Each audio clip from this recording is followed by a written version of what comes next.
Hello friends, late us begin. आज हम शुरू करेंगे एक्टिव पैसिव में एक नया टेंस, पास्ट कंटिन्यूअस टेंस। हमने 4 टेंस ऑलरेडी कंप्लीट कर दिए हैं और आई होप कि तुम भी प्रैक्टिस कर रहे होंगे। तो उसी को आगे बढ़ाते हुए हैं हम 5th टेंस स्टार्ट कर रहे हैं। So let us begin. Past continuous tense. Passive structure यहाँ पर तुमको दिख रहा है। Subject plus was verb plus being plus third verb, और पीछे तुमको पता ही है थर्ड वर्ब के बाद में other words, by, object and time words. So let us begin student. First example is there.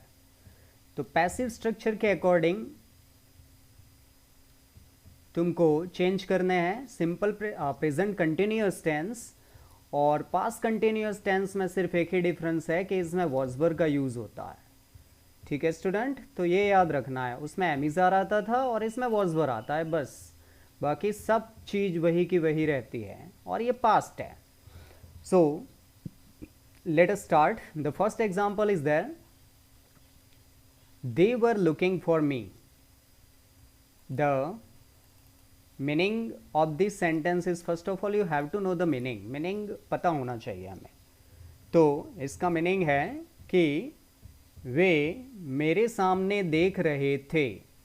Students, एक बात थोड़ी सी ध्यान रखना कि जिन स्टूडेंट्स को टेंस पता नहीं है, तो यहाँ पर साथ साथ में तुमको टेंस की भी प्रैक्टिस हो रही है, क्योंकि यहाँ पर टेंस के भी एग्जाम्पल हैं, मैं उनके ट्रांसलेशंस कर रहा हूँ और स्ट्रक्चर भी यहाँ पर तुम्हारे सामने दिख रहा है और मैं स्ट्रक्चर भी तुमको बताता हूँ। ओके, तो जिनको टेंस का पता नहीं है वो उतना ज़्यादा सोचे नहीं, बस ये कॉन्सेंट्रेट करे, अच्छे से वीडियो देखे, अच्छे से सुने, तो तुमको टेंस के बारे में भी अलग से पढ़ने की ज़रूरत नहीं पड़ेगी। ओके, सो यहाँ फर्स्ट एग्जाम्पल दिया हुआ है, दे वर लुकिंग फॉर मी। तो देखो एग्जाम्पल में सिंपल सेंटेंस में पास्ट कंटिन्यूअस के क्या आता है, एफर्मेटिव में subject plus was verb plus verb ING plus पीछे सब कुछ वैसे का वैसा जिसमें ऐसा आता है। ओके, अदर वर्ड्स और टाइम वर्ड्स, ये स्ट्रक्चर है। तो जब तुमको स्ट्रक्चर का पता ना हो, जब मैं बोल रहा हूँ, तो वीडियो को रिवाइज करके तुम उसको स्ट्रक्चर को लिख भी सकते हो। तो दे वर लुकिंग फॉर मी, ये सेंटेंस है। अब इस सेंटेंस में थोड़ा सा डिफरेंस ये है कि मैंने जो वर्ब यूज किया है, ये this verb I have used is completely different, क्योंकि लुक के साथ में आईएनजी के साथ में मैंने फॉर यूज किया है। तो फॉर क्या है, प्रीपोजिशन है।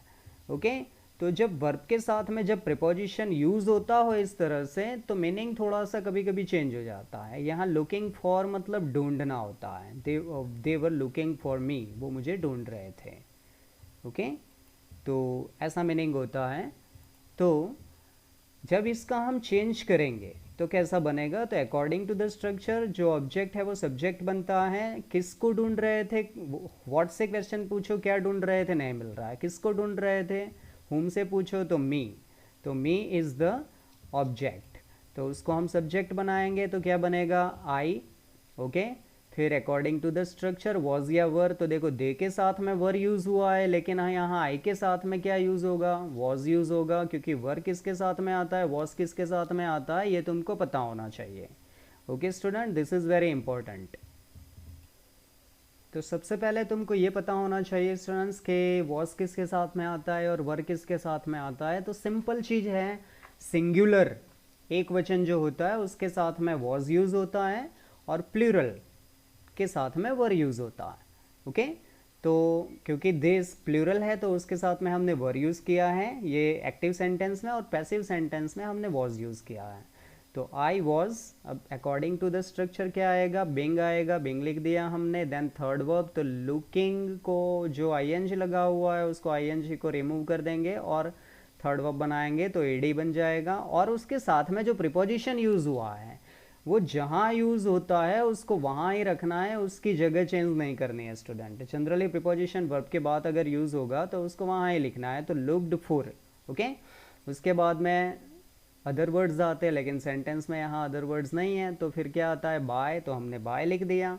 And then this is the subject they, तो दे को हमने ऑब्जेक्ट बना दिया, क्या बनाया, दैम, ओके। तो ये हमारा सेंटेंस हो गया। तो यहाँ पर इसका ट्रांसलेशन होगा, दे वर लुकिंग फॉर मी, वो मुझे ढूंढ रहे थे। ढूंढ रहे थे मीन्स पास्ट में कोई क्रिया चल रही थी, कोई एक्शन चल रही थी, उसके लिए ये टेंस यूज होता है। मैं खाना बना रहा था, लाइक दैट, है ना। So I was being looked for by them means उनके द्वारा मुझे ढूंढा जा रहा था। This is the translation students. अब एक और चीज कि इस टेंस में कभी कभी एक साथ में दो एक्शन होती है, दो क्रियाएं होती हैं, तो उस वक्त हमें डिसाइड करना है कि किस सेंटेंस का चेंज पैसिव में होगा। तो देखो यहाँ पर दो एक्शन है स्टूडेंट, ओके। तो फर्स्ट एक्शन है, when I reached there he was watching TV. Now you can see here that यहाँ फर्स्ट एक एक्शन दिया हुआ है, व्हेन आई रीच्ड देयर, जब मैं वहां पहुंचा। ही वॉज वॉचिंग टीवी, वह टीवी देख रहा था। तो देखो दोनों क्रियाएं हुई, जब मैं पहुंचने की और टीवी देखने की। तो कंटिन्यूअस में कौन सी है, this is the action which is in continuous, okay, कि he was watching TV, okay. तो हमें किसका चेंज करना है, जिसमें ऑब्जेक्ट हो उसका करना है स्टूडेंट। देखो वर्ब के दो प्रकार होते हैं, ट्रांसिटिव वर्ब होता है और इनट्रांसिटिव वर्ब होता है। ट्रांसिटिव वर्ब वो होता है जिसके पीछे ऑब्जेक्ट होता है, इनट्रांसिटिव वर्ब वो होता है जिसके पीछे ऑब्जेक्ट नहीं होता है। रीच्ड जो है इनट्रांसिटिव वर्ब में यहाँ यूज हुआ है, तो यहाँ पर हम इसको चेंज करेंगे। तो दो सेंटेंस जब हो तो एक सेंटेंस वैसे का वैसा तुम लिख दो।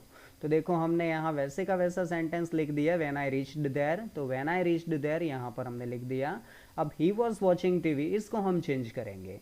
तो वही सेम स्ट्रक्चर है, इसमें कुछ चेंज नहीं करना है। सबसे पहले object, which is the object in the sentence, क्या देखने की बात हो रही है, टीवी, तो टीवी आ गया, टीवी सिंगुलर है तो वॉज लिख दिया हमने। देन स्ट्रक्चर याद रख देना है बहुत अच्छे से, तो यहाँ पर बिंग हमने लिख दिया। देन वॉचिंग को आईएनजी लगा है तो आईएनजी हमने रिमूव कर दिया, वॉच्ड लगा दिया। देन बाय लिख दिया, एंड ही का ऑब्जेक्ट, ये जो ही है उसका ऑब्जेक्ट हमने क्या बना दिया, हिम बना दिया। तो स्टूडेंट ये इसका ट्रांसलेशन हो गया। तो एक साथ में जब दो एक्शन होती है तो व्हेन का यूज़ होता है पास्ट कंटिन्यूअस में और व्हाइल का यूज़ होता है। और एक चीज़ याद रखनी है कि व्हेन जो यूज़ होता है उसके साथ में हमेशा जनरली पास्ट पर इनडेफिनेट का यूज़ होता है, मतलब सिंपल पास्ट का, ओके। तो जब मैं वहाँ पहुँचा वह टीवी देख रहा था, और इसका ट्रांसलेशन देख लो, जब मैं वहाँ पहुँचा तो उसके द्वारा टीवी देखी जा रही थी, ओके स्टूडेंट्स। तो इस तरह से ट्रांसलेशन होगा और इस तरह से चेंज होगा एक्टिव में से पैसिव में। तो तुमको ये डिसाइड करना है, ऐसा नहीं है कि इसको तुम व्हेन आई रीच्ड देयर को तुम पैसिव बना दो, क्योंकि इसका पैसिव नहीं बन सकता, देयर ऑब्जेक्ट नहीं है। क्वेश्चन पूछो देखो कि क्या पहुंचना है, नहीं आंसर मिल रहा है। किसको पहुंचना है, नहीं आंसर मिल रहा है। That is why here no object is there, okay. Third example negative है, she was not writing her homework. Simple है कि subject was were plus verb ING, तो वॉज वर हमेशा नॉट फर्स्ट हेल्पिंग वर्ब के बाद में use होता है। अगर दो हेल्पिंग वर्ब यूज होते हैं तो हेल्पिंग वर्ब के बाद में नॉट रखना है। तो she was not writing her homework, तो व्हाट इज द ट्रांसलेशन, वह अपना होमवर्क नहीं लिख रही थी ऐसा आएगा क्योंकि ये पास्ट है। तो सबसे पहले क्या फाइंड आउट करेंगे हम, ऑब्जेक्ट फाइंड आउट करेंगे। So which is the object in the sentence. देखो यहाँ पर ही को तुम ऑब्जेक्ट नहीं बना सकते स्टूडेंट, ओके। तो स्टूडेंट हर होमवर्क ये पूरा ऑब्जेक्ट है। देखो क्वेश्चन पूछो, क्वेश्चन पूछना है जब कंफ्यूजन हो तब, क्योंकि कुछ स्टूडेंट्स हर को शी बना सकते हैं यहाँ पर, तो हर का शी नहीं बनेगा। यहाँ पर क्वेश्चन पूछो, लिखना है, क्या लिखना है, उसका होमवर्क। तो क्वेश्चन पूछने से तुमको एकदम क्लियर आंसर मिल जाएगा जो ऑब्जेक्ट होगा। ओके, तो here her homework is the object, so we will make this sentence in passive. तो सबसे पहले हर होमवर्क ऑब्जेक्ट बना दिया हमने। अब होमवर्क भी सिंगुलर है तो इसलिए वॉज का वॉज आ जाएगा। अब सेंटेंस नेगेटिव है इसलिए यहाँ पर नॉट आएगा। अब उसके बाद में क्या आएगा, अकॉर्डिंग टू द स्ट्रक्चर बेंग आएगा। फिर राइट का थर्ड वर्ब, अब राइट को यहाँ आईएनजी लगा है, आईएनजी रिमूव कर देना है। और राइट का सेकंड वर्ब रॉट होता है और थर्ड वर्ब रिटर्न होता है। ओके, तो यहाँ डबल टी लगेगा, ये ध्यान रखना है। तो रिटर्न, अदर वर्ड्स नहीं है यहाँ पर। फिर according to the structure by आएगा और बाय के बाद में जो शी है, शी का क्या हो जाएगा, हर हो जाएगा। Okay students, so this is the answer of negative sentence, कि वह अपना होमवर्क नहीं लिख रही है और उसके द्वारा, ट्रांसलेशन यहाँ से स्टार्ट करना है। ओके, उसके द्वारा उसका होमवर्क नहीं किया जा रहा था, नहीं कर रही थी और नहीं किया जा रहा था। Okay students, so this is the change. Okay students, तो यहाँ पर हमने देखा कि ये इंट्रोगेटिव सेंटेंस है, वॉज ही बीइंग लाफ्ड, इसको हमने चेंज कर दिया। देखो, were children laughing at him when the teacher came, तो इसमें दो एक्शन है और दोनों ही एक्शन को चेंज नहीं करना है, सिर्फ एक ही क्रिया को चेंज करना है। एक क्रिया को, मतलब टीचर का आना और बच्चों का उसकी तरफ हंसना। तो यहाँ पर हम क्या लिखेंगे, सबसे पहले वॉज या वर, लेकिन वो किसके अकॉर्डिंग चेंज होगा, ऑब्जेक्ट के अकॉर्डिंग। अब सबसे पहले फाइंड आउट करना है ऑब्जेक्ट कौन सा है सेंटेंस में। तो सेंटेंस में ऑब्जेक्ट कौन सा है, हिम है, लाफ, हंसना है, किसकी तरफ, हिम, उसकी तरफ। तो हिम का सब्जेक्ट क्या बनेगा, ही बनेगा, लेकिन ये इंट्रोगेटिव है इसीलिए वॉज वर को हम आगे लिखते हैं। तो वॉज वर में से यहाँ पर पहले ये डिसाइड करना है कि हिम है तो ही बनेगा, तो वॉज आएगा। वॉज के बाद में ही सब्जेक्ट आ गया, ठीक है। देखो, वॉज आ गया, सब्जेक्ट आ गया, अब क्या आएगा, बिंग। तो यहाँ पर हमने बिंग लिख दिया। बिंग के बाद में थर्ड वर्ब, तो यहाँ लाफ है तो लाफिंग को आईएनजी निकल जाएगा और लाफ्ड बनेगा, ठीक है। फिर एट जो प्रिपोजिशन है उसको वहाँ ही रखना है स्टूडेंट, इसके एग्जाम्पल की तरह, जैसे यहाँ पर हमने किया था उसके एग्जाम्पल की तरह हम सेम तरीके से यहाँ पर भी वही करेंगे। ओके, तो एट लिख दिया हमने, देन अदर वर्ड्स नहीं है, फिर हमने बाय लिख दिया और चिल्ड्रन को ऑब्जेक्ट बना दिया। अब स्टूडेंट देखो, यहाँ कुछ स्टूडेंट सोचेंगे कि सेंटेंस तो पूरा है, यहाँ हम लास्ट में नहीं लिख सकते, यहाँ पर बाय चिल्ड्रन नहीं लिख सकते क्योंकि ये पूरी एक्शन चेंज है, अलग है, ठीक है। तो यहाँ जो सेंटेंस में जो एक्शन चल रहा है वहाँ पर ही तुमको लिखना पड़ेगा। तो बाय चिल्ड्रन यहाँ पर आएगा स्टूडेंट, और फिर उसके बाद में पीछे का जो सेंटेंस है वो वैसे का वैसा आंसर में लिख देना है, इसमें कोई चेंज नहीं करना है। ओके, वैसे का वैसा सेंटेंस यहाँ पर आ जाएगा। तो were children laughing at him when the teacher came, translation जब तुम करोगे ना तो व्हेन से ट्रांसलेशन स्टार्ट होगा। ओके, जब टीचर आए तब बच्चे उसकी तरफ हंस रहे थे, ऐसा होगा। तो यहाँ पर देखो, जब टीचर आए तब बच्चों के द्वारा उसकी तरफ हंसा जा रहा था, ठीक है। स्टूडेंट एक चीज़ और, कि ज़रूरी नहीं है कि जब एक्टिव में से पैसिव में चेंज करें ना तो ये चीज़, ये जो है बाय प्लस ऑब्जेक्ट, ये लिखा जाए, नहीं भी लिखा जाता, ज़रूरी नहीं है। This is not important to write down, पर हम सेंटेंस को समझने के लिए लिखते हैं, ठीक है। Now WH word, WH word में व्हाट से सेंटेंस है, what were they killing in the garden at night yesterday, what is the meaning. देखो, WH वर्ड में क्या यहाँ पर अंतर होगा, सबसे पहले WH वर्ड आएगा। ओके, सबसे पहले क्या आएगा, WH वर्ड, और WH वर्ड के बाद में फिर क्या लिखा जाएगा, was were plus verb I, subject plus verb I. जी देखो, WH वर्ड आ गया, वॉज वर्ब में से वर यूज़ हुआ, यहाँ दे है इसलिए, फिर सब्जेक्ट आ गया, फिर वर्ब को ING लगा, ओके, तो ये इसका स्ट्रक्चर है, WH word plus was verb plus subject plus verb ING plus other words plus time word. तो what were they killing in the garden at night yesterday, वो कल गार्डन में, कल रात को गार्डन में वे कल क्या मार रहे थे। ओके, तो इसको हम चेंज करेंगे, तो WH वर्ड जो यूज़ हो रहा है उसको ही लिखना है आगे, तो हमने व्हाट का व्हाट लिख दिया। अब ऑब्जेक्ट फाइंड आउट करना है, तो क्या मार रहे थे, वो तो कुछ है ही नहीं यहाँ पर, किसको मार रहे थे वो भी यहाँ पर नहीं है, दैट मीन्स कि there is no object in the sentence. तो कोई बात नहीं, हम आगे सीख चुके हैं कि नहीं हो तो उसको स्किप करके जो भी स्ट्रक्चर आता है उसके अकॉर्डिंग लिखना है। तो व्हाट लिख दिया, अब कुछ नहीं है इसलिए हमने सिंगुलर हेल्पिंग वर्ब लिखा, वर नहीं लिख सकते क्योंकि यहाँ पर कुछ नहीं है, इसलिए ऑब्जेक्ट नहीं है, इसीलिए वॉज लिखेंगे।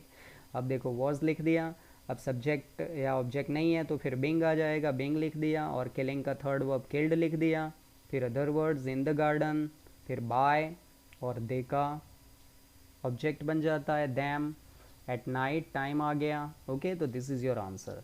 तो कल रात को उनके द्वारा गार्डन में क्या मारा जा रहा था।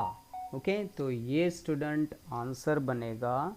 सो this is important to know कि WH वर्ड का पैसिव कैसे चेंज होता है। ठीक है स्टूडेंट, तुम और रिवाइज करके देख सकते हो, पढ़ सकते हो, और आंसर भी पॉज करके खुद आंसर दे सकते हो। जैसे तुमको पैसिव में से एक्टिव में भी तुम ऐसा कर सकते हो। तो अब हमने सिंपल सेंटेंसेस कंप्लीट कर दिए, मतलब एक्टिव में से पैसिव में कैसे चेंज करने हैं वो कंप्लीट हो गया है। अब पैसिव में से एक्टिव में कैसे हम चेंज करेंगे वो यहाँ पर 3 एग्जाम्पल से हम देखते हैं। तो फर्स्ट एग्जाम्पल है, देखो, cricket was being played when it रेन्ड। तो यहाँ 2 एक्शन है, ये याद रख लेना है कि एक एक्शन है कि 2 एक्शन है। इस टेंस में कुछ टेंस ऐसे होते हैं जिसमें 2 एक्शंस यूज होती है। तो cricket was being played when it रेन्ड, तो सबसे पहले तुमको ये देखना है कि किसका पैसिव में से एक्टिव में चेंज होगा। तो देखो यहाँ बिंग इसमें यूज हुआ है, बहुत ही सिंपल है, तो इसका पैसिव में से एक्टिव में चेंज होगा। तो जब बारिश हुई तब क्रिकेट खेला जा रहा था, ऐसा होगा। तो खेला जा रहा था, तो सबसे पहले जब हम पैसिव में से एक्टिव में चेंज करेंगे तो सबसे पहले बाय के बाद में जो सब्जेक्ट ऑब्जेक्ट यूज होता है उसको सब्जेक्ट बनाएंगे, लेकिन यहाँ पर कुछ नहीं है। प्लेड के बाद में सेकंड जो है वो एक्शन आ गया है, ठीक है, तो इसमें तो कुछ करना ही नहीं है, ये तो वैसे का वैसा आ गया जैसे यहाँ पर लिख दिया। सब कुछ जो करना है वो इसी में ही हमें करना है, ठीक है। तो जैसा कि मैंने तुमको आगे सिखा दिया है, तुम्हें क्या करना है, सिंपली इसको चेंज करना है पैसिव में। और यहाँ पर बाय प्लस ऑब्जेक्ट नहीं है तो तुम एज्यूम कर लो, अनुमान लगा देना है क्या हो सकता है। तो उनके द्वारा क्रिकेट खेला जा रहा था, है ना। तो बाय देम हमने यहाँ पर क्या लिख दिया, बाय देम, यहाँ पर सोच लिया हमने प्लेड के बाद में। तो cricket was being played by them, ठीक है। तो बाय देम का हमने क्या बना दिया, यहाँ दे बना दिया। ओके, तो यहाँ क्रिकेट के साथ में वॉज यूज हुआ, लेकिन दे के साथ में क्या यूज होगा, वर यूज होगा। ओके, अब एक्टिव स्ट्रक्चर याद करना है, तो subject plus was verb plus verb को ING लगेगा। तो सब्जेक्ट लिख दिया हमने, वॉज वर्ब लिख दिया हमने, तो वर्ब कौन सा है, बिंग निकल जाएगा स्टूडेंट। हमने प्रेजेंट कंटिन्यूस टेंस में भी सीख लिया था, क्योंकि ये पैसिव में ही चेंज हो, पैसिव में ही हम लिखते हैं, एक्टिव में नहीं लिखते हैं, तो बिंग निकल जाएगा। तो बिंग को रिमूव कर देंगे और प्ले को ING लगेगा, ये जो ING है उसको लगा देना है, तो प्लेइंग हो गया। स्ट्रक्चर याद है तो तुम आसानी से लिख पाओगे। फिर सब्जेक्ट का ऑब्जेक्ट, तो which is the subject, cricket, तो क्रिकेट का क्रिकेट रहेगा, और पीछे का स्ट्रक्चर, पीछे का सेंटेंस वैसे का वैसा। ओके स्टूडेंट, आगे के जितने एग्जाम्पल सॉल्व किए उसके बाद ये सब कुछ समझ में आ जाना चाहिए बहुत ही अच्छे से।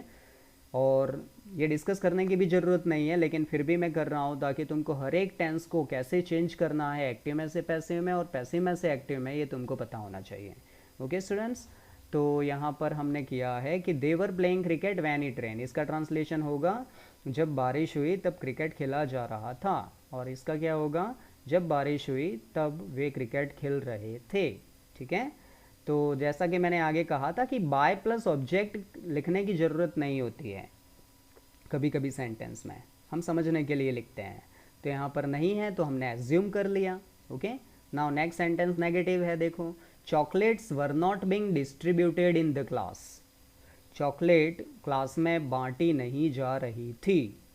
अब इस सेंटेंस में पैसिव में है, एक्टिव में चेंज करना है, तो यहाँ पर भी ऑब्जेक्ट तो है नहीं, बाय प्लस ऑब्जेक्ट नहीं है सेंटेंस में, पीछे देखो कुछ भी नहीं है, तो हमें एज्यूम करना है कि किसी के द्वारा, उसके द्वारा, है ना, बाय हिम, क्या कर सकते हैं हम, by him.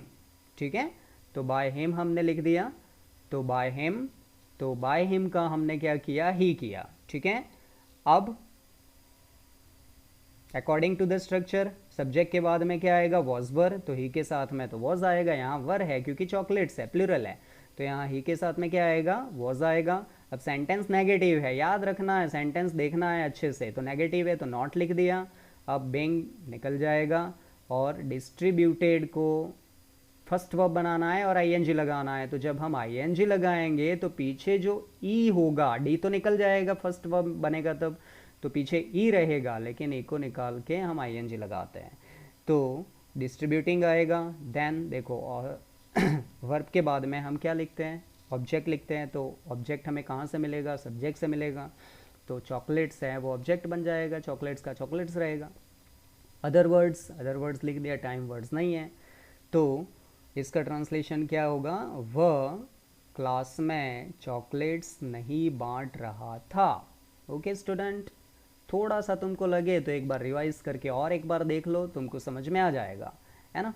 Now let us move to the third example, this is interrogative, है ना, WH वर्ड है, तो what was being sold when you went to the market. अब देखो ये WH वर्ड भी है और साथ में दो एक्शन है, एक तो व्हाट वाज बीइंग सोल्ड यहाँ तक, और एक ये वैन का sentence, when you went to the market. अब किसका चेंज होगा, किसका नहीं होगा, बहुत सिंपल है, क्योंकि वैन के साथ में वेंट यूज हुआ है, वेंट के पीछे कभी भी ऑब्जेक्ट नहीं होता है स्टूडेंट, ये याद रखना है, वेंट के पीछे कभी भी ऑब्जेक्ट नहीं होता है, इसका पैसिव कभी भी नहीं बनता है। ओके, वो स्पीच में, मतलब जब हम इंग्लिश स्पीकिंग करते हैं तब इस टाइप के सेंटेंस आते हैं जिसमें हो जाता है, लेकिन जनरली लिखने में इस टाइप का सेंटेंस यूज़ नहीं होता है, तो सिंपल है, यहाँ पर बीइंग यूज़ हुआ है तो दैट मीन्स के इसी का ही चेंज होगा। व्हाट वाज बीइंग सोल्ड, क्या बेचा जा रहा था, तो इसको हम चेंज करेंगे, तो देखो इसके बाद में, वर्ब के बाद में, थर्ड वर्ब के बाद में ऑब्जेक्ट नहीं है, बाय कोई ऑब्जेक्ट नहीं है, तो हमें एज्यूम करना है, तो मतलब मार्केट की बात है तो हम शॉपकीपर्स ही ले लेते हैं, शॉपकीपर्स के द्वारा क्या बेचा जा रहा था। ओके, तो हम बाय शॉपकीपर ले लेते हैं, तो लेकिन इंट्रोगेटिव है तो सबसे WH वर्ड है, तो सबसे पहले हम WH वर्ड लिख देंगे, व्हाट लिख दिया हमने। ठीक है, अब वॉज या वर क्या आएगा, तो हमने क्या ऑब्जेक्ट डिसाइड किया है, by shopkeepers, by the shopkeepers, तो प्लूरल है ये, तो प्लूरल है इसीलिए हमने यहाँ पर वर लिखा स्टूडेंट, ये इंट्रोगेटिव है इसीलिए स्टूडेंट यहाँ पर वर आगे आएगा सब्जेक्ट के, याद रखना है। ठीक है, तो व्हाट के बाद में वॉज वर आता है तो हमने वर लिख दिया, क्योंकि यहाँ सब्जेक्ट है वो प्लूरल है, हमने एज्यूम जो किया है दुकानदारों के द्वारा क्या बेचा जा रहा था, तो ये लिख दिया हमने, फिर बैंक तो निकल जाएगा, और सोल्ड का फर्स्ट वर्ब, ये बहुत ही इंपॉर्टेंट है कि फर्स्ट वर्ब भी तुमको पता होना चाहिए, तो सोल्ड का फर्स्ट वर्ब क्या होगा, सेल होगा, और उसको आईएनजी लगाना है, तो यहाँ पर हमने सेलिंग लिख दिया। ओके, तो ये तुम्हारा इसका आंसर बन गया, और ये सेंटेंस को सिंपली तुमको पीछे लिख देना है, वैसे का वैसा, कोई चेंज नहीं करना है स्टूडेंट। ओके, पीछे के सेंटेंस को सिंपली वैसे का वैसा देखो हमने लिख दिया, when you went to the market, इसमें कोई चेंज नहीं करना है, सिर्फ इस इतने में ही चेंज होगा जो होगा वो।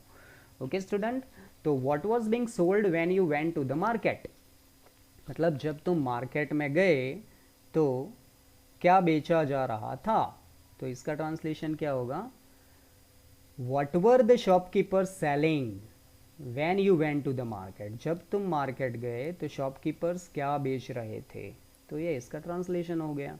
स्टूडेंट वीडियो को 3-4 बार देखना, समझ में ना आए 5-6 बार देखना, एंड आई एम श्योर कि ऐसा हो ही नहीं सकता कि तुमको समझ में ना आए, I am definitely sure that you will understand it well. So friends, here we just completed this fifth number tense, हमने फिफ्थ नंबर का टेंस कंप्लीट किया है। और कंटिन्यू तुम अगर इनको देखते रहोगे तो आई एम श्योर तुमको टेंस भी इसमें से समझ में आ जाएंगे, और चेंज टू पैसिव, एक्टिव में से पैसिव में कैसे चेंज करना है और पैसिव में से एक्टिव में कैसे चेंज करना है, ये भी तुमको बहुत ही अच्छे से समझ में आ जाएगा student. Okay, so I hope कि तुम प्रैक्टिस करोगे, just keep continue practice, and I hope that you will learn this topic very well. So student, इसके बाद में हम नेक्स्ट टेंस लेकर आएंगे और डिस्कस करेंगे। Till then take care, thank you.